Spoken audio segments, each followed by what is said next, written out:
guys, welcome to my kitchen. I'm so excited to show you this combination of oats and chia seeds. This is a powerful combination because both of these are going to be amazing at encouraging a healthy cholesterol as well as reducing the insulin from spiking in the body. Sometimes we put things into our body and our sugar levels go way up, and if we don't burn that energy and we're not using the energy, it often stores. This is a combination that's going to encourage a healthy metabolism. So it's going to keep those insulin levels stable because there's so much fiber, so much nutrients in this combination.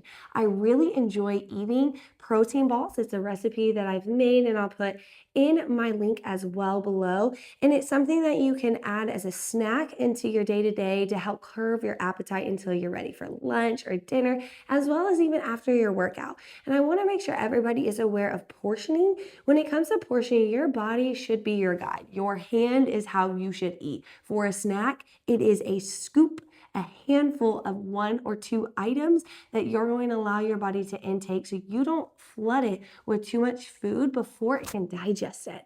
This again is that amazing combination. I'm excited to give you resources about the protein balls. And if you have enjoyed this, please like this message. Peace.